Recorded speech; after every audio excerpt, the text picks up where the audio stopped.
कुछ कहानियाँ ऐसी जिन्होंने मुझे बहुत कुछ सिखाया। पिज़्ज़ा की कहानी इसमें सबसे मज़ेदार कहानी है। एक बार क्या हुआ, मैंने बच्चों को अपने घर पे आमंत्रित किया तो बच्चे मेरे से मिलने आए। तो जब बच्चे आए तो मैंने बच्चों की खुशी के लिए क्या किया, ढेर सारा पिज़्ज़ा मंगा के दे दिया, रखा। किसी भी बच्चे ने उस चीज़ को देखा तक नहीं। तो मुझे जब ऐसा फ़ील हुआ कि उन्हें अच्छा नहीं लग रहा है तो मैंने बच्चों को पैसे दिए। मैंने बेटा जो तुम्हारा मन करे वो आप खा लो जाके।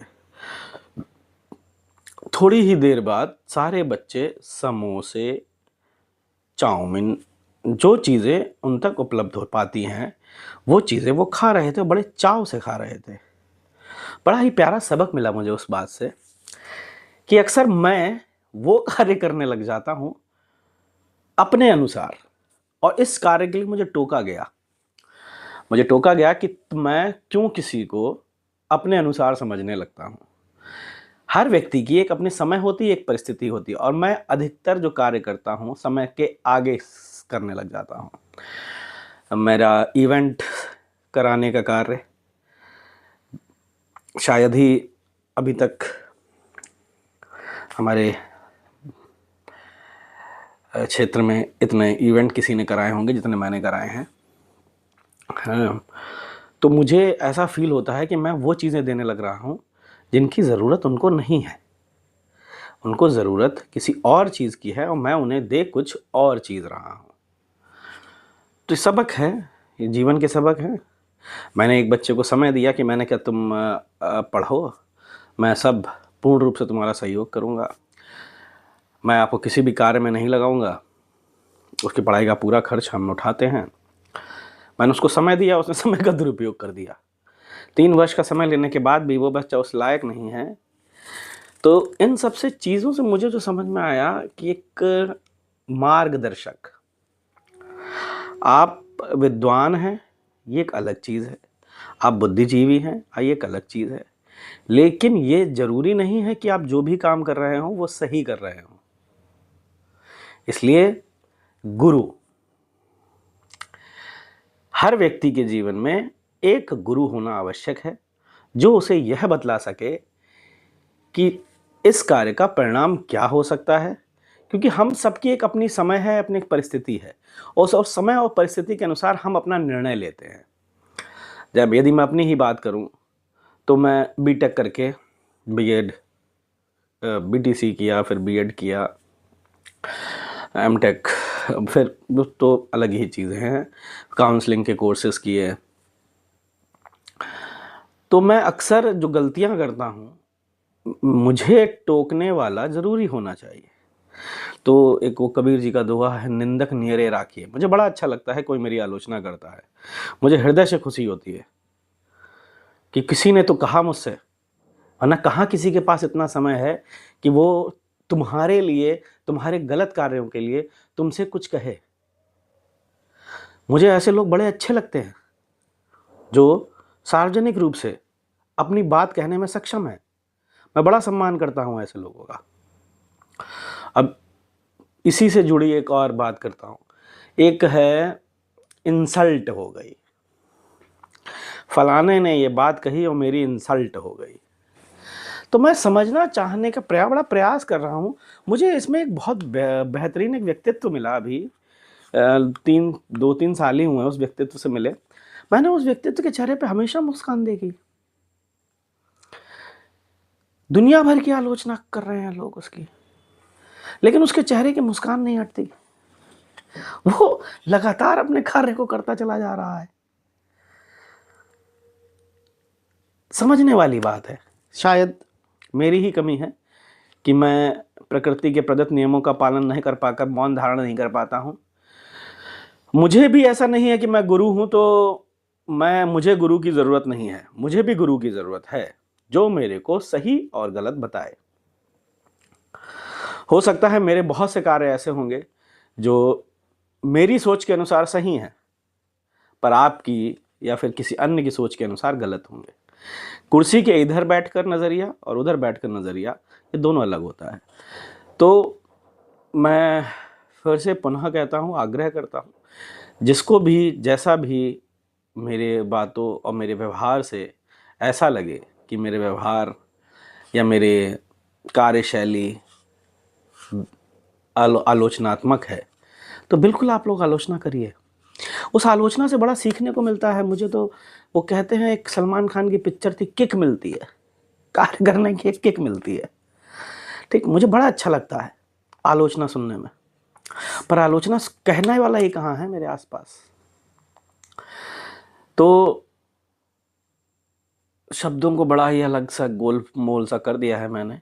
मुख्य बिंदु यही था मेरा समझने का कि सबक ज़रूरी नहीं है कि मैं संपूर्ण, तो कोई भी नहीं है, हो सकता मैं भी, कोई भी नहीं है तो मैं भी नहीं हो सकता। तो मैं सीखना चाहता हूँ और सीखने के लिए मैं किसी भी स्तर तक जाने को तैयार हूँ, क्योंकि मैंने अक्सर देखा है कि मैंने जिनको भी अवसर दिया है कि बेटा सीख लो, उन्होंने उस अवसर का लाभ की जगह अपना ही नुकसान करा है। आप समय दे दीजिए, समय का दुरुपयोग कर लेंगे। आप मोबाइल दे दीजिए, वो रील चलाने लग जाएंगे। आप टैबलेट दे दीजिए, मैं ऐसे ही आपको बताता हूँ, मैंने टैबलेट स्कूल में दिए थे बच्चों को, तो रीड अलोंग एक ऐप आता था, तो मैंने बच्चों को दिया कि फटाफट बेटा पढ़ लेना। बच्चे फटाफट पढ़ के ले आए अगले दिन। मैंने पूछा बेटा क्या पढ़ा, तो उन्होंने कहा सर मैं स्टोरी नहीं, मैंने अल्फ़ाबेट्स पूरे कर लिए। तो जब तक आप किसी को ये नहीं बताएंगे मार्गदर्शक बनकर कि उसे कितना करना है, वह व्यक्ति तब उतना नहीं कर पाएगा। तो मार्गदर्शक बहुत ज़रूरी है, और मैं हमेशा इस पक्ष में रहा हूँ कि अगर बच्चों को मार्गदर्शन मिल जाए, उनकी खुद की in search of inner you, मैं भी अपने अंदर के आदमी की मूल प्रवृत्ति की तलाश में हूँ कि मैं मूल प्रवृत्ति मेरी कब मुझसे मिलती है। प्रयासरत हूँ, धीरे धीरे एक ना एक दिन कभी ना कभी तो मिलेगी, देखते हैं कब मिलती है। तो आलोचना, ये इंसल्ट वाली बात मेरी अधूरी रह गई थी शायद। इंसल्ट होती क्या है पहले मुझे बताइए, समझाइए। इस इंसल्ट के चक्कर में मैंने अपने जीवन के 4 साल बर्बाद किए। ठीक, मैंने अपने आप को कुंठित कर लिया। सिर्फ मुझे ये अनुमान लगा, मैं ये हमेशा सोचता रहा कि मेरी इंसल्ट हुई है। फिर जब बाद में देखा अपने आसपास और सभी नॉर्मलाइज करने के लिए, जैसे मैं अगर बोलूं, एक शब्द होता है चूतिया। ये चूतिया शब्द जैसे ही आप बरेली पार कर जाएंगे, आपको तुरंत चप्पलें पड़ने के लिए नौबत आ जाएगी। ये माहौल और परिस्थिति के ऊपर है। उस समय जब मैं कुंठित अवस्था में था, तो मुझे ये लगता था कि मेरे साथ जो भी हुआ है वो गलत हुआ है, पर जिन्होंने भी जो भी किया वो मेरे लिए उचित था, उनका कहना जरूरी था, उनका प्रेम था। वो प्रेम के कारण मुझे टोक रहे थे, और मैं बैठ गया कि ये तो मेरी इंसल्ट हो गई। इस शब्द का जरा समझिए, अपमान।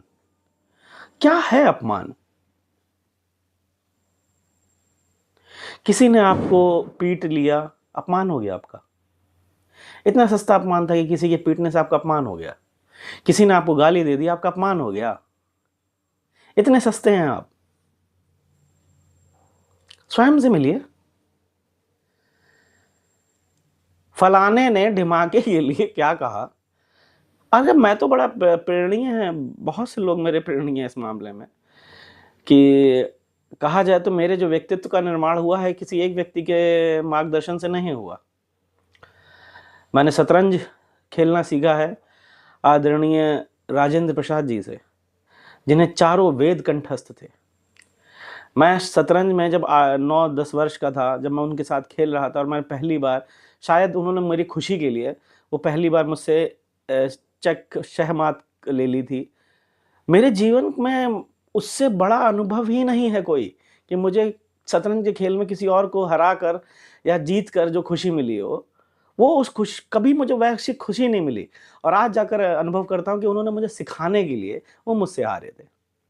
मेरा पहला आध्यात्मिक ज्ञान जब मैंने पूछा था कि बाबा मेरे साथ ही ऐसा क्यों हो रहा है कि मेरी माँ को ब्रेन हैमरेज है, मेरी माँ हार्ट पेशेंट हैं, तो मुझे पहला आध्यात्मिक ज्ञान मिला था आदरणीय वेद मुनि आर्य समाज के श्री जयेंद्र पाल सिंह जी से।